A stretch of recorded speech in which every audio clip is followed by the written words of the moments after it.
Despite the fact that I had occupied my life with so many studies, I also had to deeply investigate the Jinn States. Behold, dear readers, how the words of this chapter are a cause for wonder and happiness for us, since we were able to experience in a direct way the real existence of the lands and people in the Jinn State. It will cause astonishment that in the first third of the 18th century, when the superstitious Philips were not reigning anymore, the very same Don Juan of Mur and Aguirre, former governor of San Marcos of Arecoa in Peru, blindly believed in the existence of multiple mysterious islands throughout all the seas of the world. This was due to the more or less fantastic information that was sent to the general and to the royal audience about the repeated apparitions of those dreamt of islands.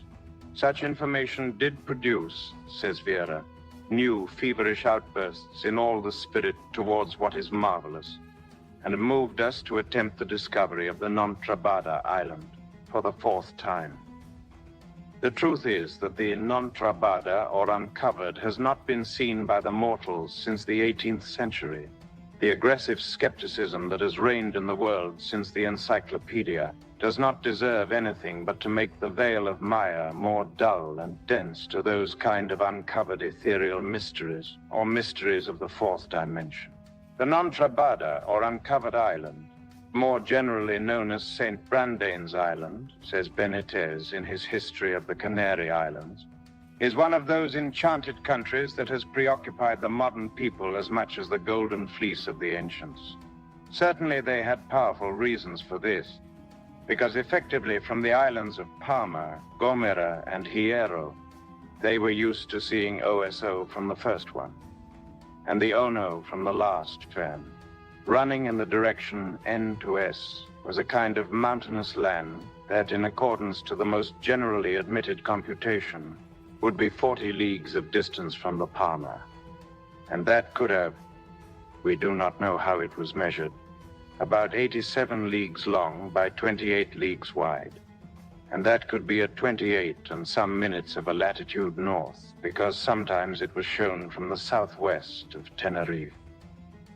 The 3rd day of April of 1570, the Dr. Hernan Perez de Grado, first regent of the Audience of the Canaries, delivered a recommended order to the islands of Palma, Gomera, and Hierro, with the purpose of performing an exact investigation with all the people who observed the apparition of such a land, or that had proof of its existence from any other sources, because of such information. From the island of Palma, he removed the Portuguese pilot, Pedro Velo, native of Setúbal, who said that because of a tempest, he disembarked on the island Nontrabada with 2 persons from his crew, and that there he contemplated such and such marvels, extraordinary phenomena, giant prince, etc.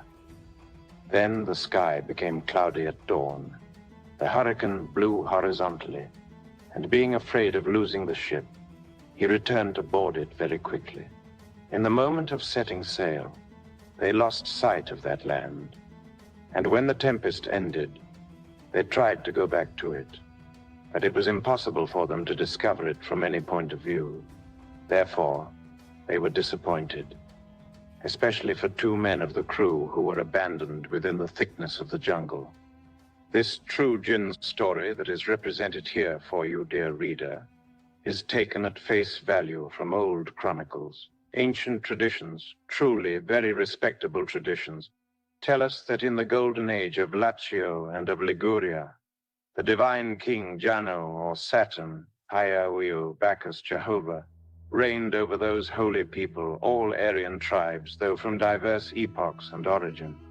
Then it may be said that in the same epoch with the Hebrew people, those jinns and mankind lived happily together.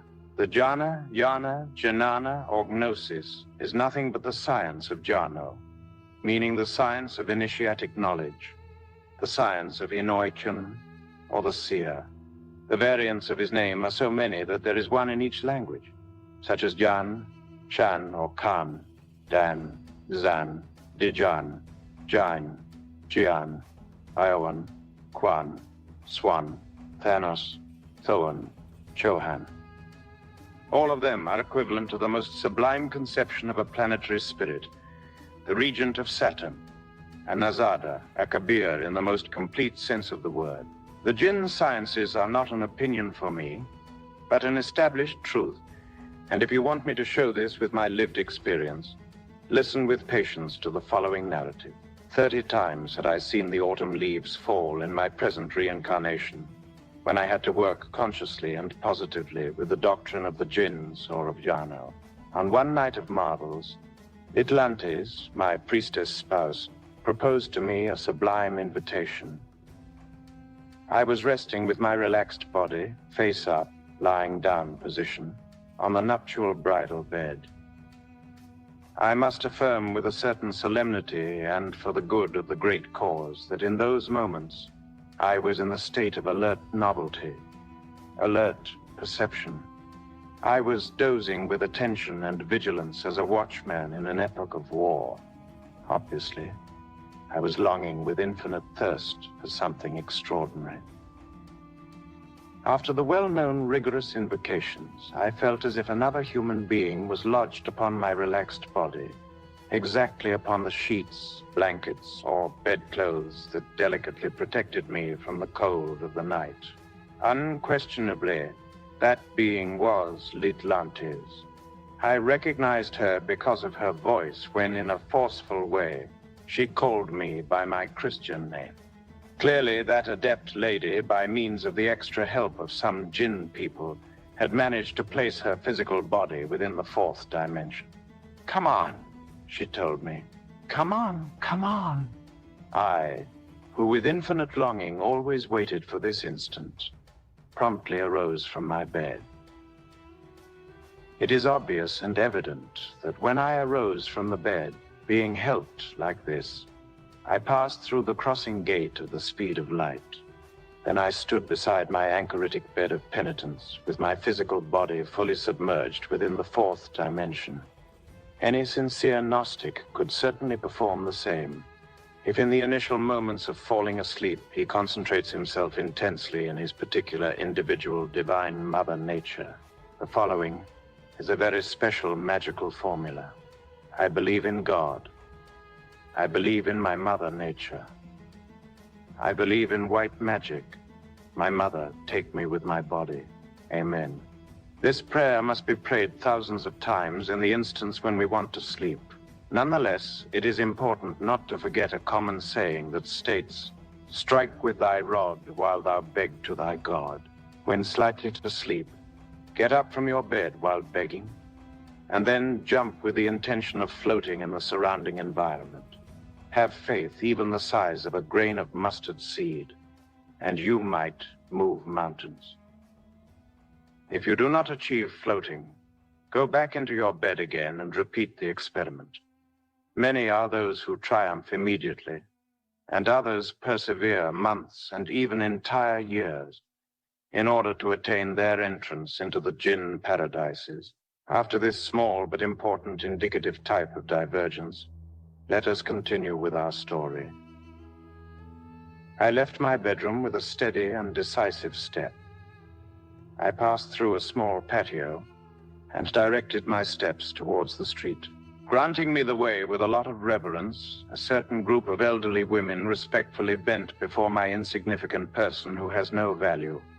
I thanked them for this special deference. I left the city, very closely followed by this group of Jinn people. I directed myself towards the neighboring mountains. I felt as if I was submerged into a very ancient, sublunar, distant past. I understood that I had penetrated within an inferior cosmos.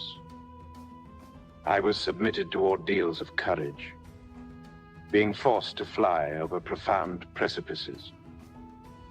By floating in the surrounding environment of the 4th dimension in the company of Litlantes and the whole procession of Jinn people, I traversed the boisterous ocean and arrived at a certain secret place in old Europe. I courageously entered into a certain castle where I admired with astonishment a strange symbol that had a crucifix underneath it. The return to my mansion was relatively easy because it is a law in the 4th dimension that everything returns to its original point of departure. Atalantis and I very happily talked about all of this. Obviously, we had achieved a marvelous triumph. Some days after, we continued with these experiments, learning to place the physical body into a superior cosmos. Today, we know by direct experience that with the help of the Divine Mother Kundalini, we can place the physical body into a Jinn state in order to travel throughout the cosmos.